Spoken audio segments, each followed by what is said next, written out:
Hello, I'm Matthew Malcolm with Pacific Nut Producer Magazine, reporting to you from the annual conference of American Pistachio Growers. I'm here with Phil Karsting. He's from Olsson Frank Weeda. They're the government relations firm that works on behalf of American Pistachio Growers. Wanted to talk with you today about the Farm Bill. I know that's something you guys are watching really closely over there while all of the growers are working hard. We really appreciate the representation. I was hoping you could fill us in because this thing's been tossed, and it's really kind of disheartening how long it's taking for farmers to get the representation that they need from a new farm bill. So can you tell us what are the highlights? What can we look forward to, or I guess be concerned about in the near future? Well, I think there's reason for a little bit of guarded optimism. First of all, we're really glad to be here on behalf of the American Pistachio Growers. Olsson Frank Weeda law firm in D.C. Covers a lot of things related to FDA and USDA, and we've got a lot of expertise in that regulatory space. I handle the government relations part of it. Glad to carry the torch that Bob Schramm has passed on. So on the Farm Bill, we've been working very, very closely with something called the Specialty Crop Farm Bill Alliance. And together we've helped them refine and their priorities. Those priorities have all been submitted to Congress, and we're in the process right now of taking individual proposals within those recommendations and having them introduced as freestanding bills. So when the chairman of the House and the Senate Agriculture Committees get together and start to put together their chairman's mark, which is the beginning part of the negotiation, they have some stuff to draw from, and we hope to get as much of that embedded in the chairman's mark and work through the process as possible. So we could go through and talk a long time about those different things, but I think a couple of them that are really worth mentioning. There are times when certain federal programs for agriculture, conservation, disaster, tree assistance programs, they're unavailable to some specialty crop producers because they don't meet the adjusted gross income, or they exceed the adjusted gross income limitation for participation in those programs. We argue that, look, specialty crops are a high-value commodity, they're high input costs, so there ought to be some deference given to that to create more space for participation by specialty crops.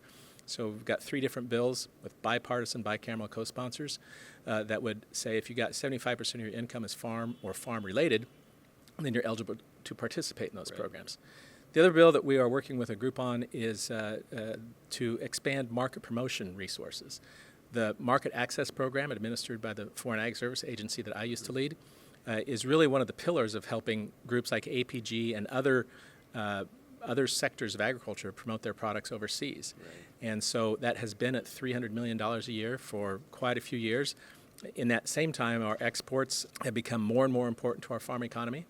And so we would like to see that raised so that people can do more of the good work that they're already doing. I also remind people that that's not just a giveaway. That requires producers to pony up. So pistachio growers contribute some of their assessments to that process, and it has a positive return on investment for American taxpayers. So you're saying basically the farmers have their skin in the game. They're matching funds is what They're matching funds, and studies have shown that for every $1 of taxpayer money that goes in there, it results in $24, a little bit more than that, of economic activity at home. Because pistachio growers, like every other specialty crop sector, they employ a lot of people. There's processors, there's shippers, there's all kinds of folks up and down the value chain, and we need to remind people of that all the time, how critical it is to our economy, how critical it is to the health of our nation, and how critical it is to people's diets. And I think also for our national security, we can't just be a nation of consumers, right? We produce product here in California. It's really important if we need something to offset all the imports that are coming. If they're going to let all these imports, Amazons and big companies that are doing all this stuff, bringing all this in, then we've got to have assistance in getting our products out. And we're really good at it. That's the thing that I think many nations look to the United States, and we don't think about the land grant system and the research that's gone on and all the private sector investment that has gone in, but it really has made America a food and nutrition powerhouse. Definitely. Well, we really appreciate your representation with American Pistachio Growers, and on behalf of the California agricultural industry. That's really great to have that in Washington that you are providing for us. So thank you for the time, and we certainly hope that our elected legislators will move forward and get something done, huh? Agriculture is one of those spaces where There is room for bipartisan cooperation because most of the bills that we've had introduced as part of the Specialty Crop Farm Bill Alliance have both Democratic and Republican sponsors. And so hopefully this is a place that can breathe a little bit of collaboration into the system.